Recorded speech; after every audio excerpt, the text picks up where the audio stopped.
Hello everyone, আমি সাগরিকা। আশা করি তোমরা সকলেই আমাকে চিনতে পারছো। কাল তো ছিল ভাইফোঁটা, তাই প্রথমেই জানাচ্ছি সবাইকে ভাইফোঁটার অনেক অনেক শুভেচ্ছা। আর আমার সকল দাদাদের ভাইদের অনেক ভালোবাসা।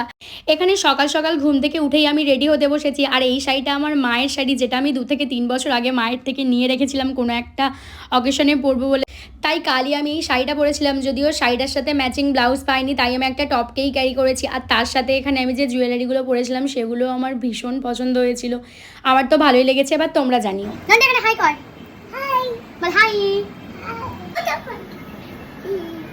বল বল বল বল শুভ ভাইফোঁটা বল।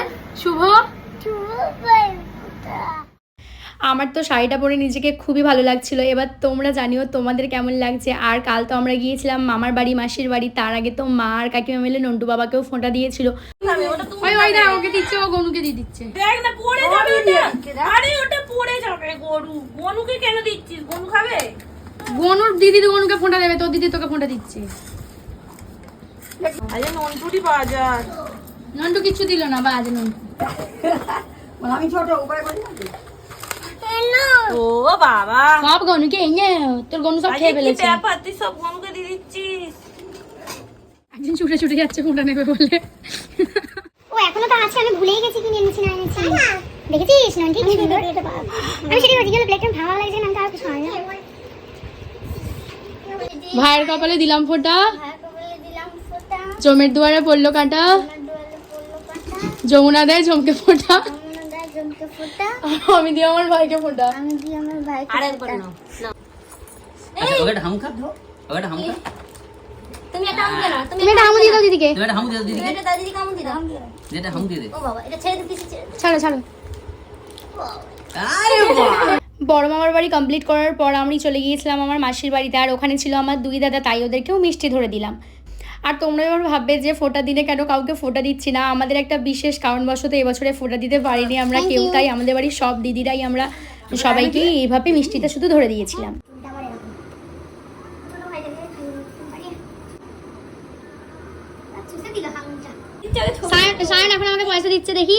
তুই তো 30 টাকা দিবি বলেছিলি, কালকে তো বললি তোকে 30 টাকা তোর বরাদ্দ আছে, তুই 20 টাকা দিচ্ছিস কিসের জন্য? কুই টাকা করে এখন আছে, কাজ করি তারপরে। তুই তো আমাকে কালকে বললি যে আমি তোকে 30 টাকা দেবো, বলেছিস নাকি না? হ্যাঁ, তুই তাহলে কি করে 20 টাকাটা আমার হাতে ধরালি? ওর মা যেটা দেবে আমি কি করে বলবো? এটা কোনো কথা হলো? তোমরা তো দেখেই নিলে আমি সকাল থেকে একটা অন্য শাড়ি পরেছিলাম। আর এইদিকে আমার ভাই মানে আমার কাকার ছেলে এসে আমাকে একটা শাড়ি ধরিয়ে বলছে তুই এক্ষুনি এই শাড়িটা পর, তুই এই শাড়িটা পরলে তারপরেই তোর থেকে ফোনটা নেবো। মানে কোনো মানে হয়? আর এদিকে তো আমি একা একা ভালো করে শাড়ি পরতে পারি না, তাই জাহক মাহক করে শাড়ি পরিয়ে এখানে ওকে মানে মিষ্টি দিতে বসে পড়েছি। দেখতেই পাচ্ছ আমি দেওয়ার পর আমার বৌদিও আমার ভাইকে ফোঁটা দিয়ে দিল, মানে ফোঁটা না ওই আর কি মিষ্টিটা খাইয়ে দিল। না নমস্কার করো।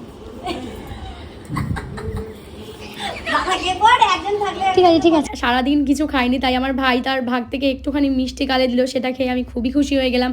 তার কারণ হচ্ছে কোনো দাদাই আমাদেরকে রিটার্নে মিষ্টি খাওয়ায়নি। কি বলবো আর তোমাদের দুঃখের কথা বলো।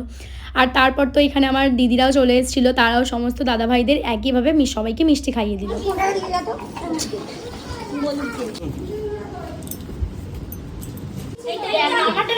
ওটা ঢেঁড়স ফোন। হ্যাঁ এই নাও। নন্টু বলছে না কি কিনবে দিদি? হ্যাঁ না নন্টু এদিকে তাকা। না নমস্কারটা করতে দে। নমস্কার করতে দিচ্ছে না।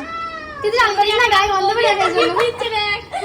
ওই জলে জান করি না তাই জন্য। আজ থেকে বউ দিদি হয়ে গেছে।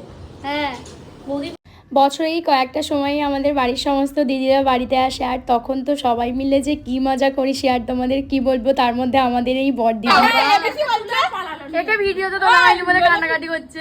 মেজে পিসি বলছে তোরা সবাই চিকেন পেটি শুনেছিস, আমার জন্য চিকেন পেটি আনতে পারবি? আমাদের এখন চিকেন খেতে নেই, তাই আমাদের কাল হয়েছিল দই কাতলা, তার সাথে চিংড়ি মাছ ভাপা, আর এটা দিয়েই করেছিলাম লাঞ্চ। তার মধ্যে দাদার পাতের এই মিষ্টিটার ওপর ছিল আমার প্রচণ্ড লোভ, কারণ এই মিষ্টিটায় পুরো ড্রাই ফ্রুট লাগানো ছিল। আমি তো দাদা খেয়ে চলে যাওয়ার পরেই মিষ্টিটা তুলে হাতে নিয়ে নিয়েছিলাম। আর তারপর এই মিষ্টিটা খেতে খেতেই আজকের ভিডিওটা এন্ড করলাম। যাই হোক, আমাদের ভাইফোঁটাটা তো এইভাবেই কেটেছে। তোমরা কে কীভাবে ভাইফোঁটা কাটিয়েছো অবশ্যই আমার সাথে শেয়ার করতে পারো। আর আজকের ভিডিওটা একটু বেশি লং হয়ে গেল, আশা করি তোমরা শেষ পর্যন্ত ভিডিওটাকে দেখবে। আর যদি আমার ভিডিওটা ভালো লেগে থাকে তাহলে অবশ্যই লাইক করতে ভুলবে না। দেখা হবে তোমাদের সাথে অন্য কোনো একটা ভিডিওতে, ততক্ষণ তোমরা খুব ভালো থেকো, বাই।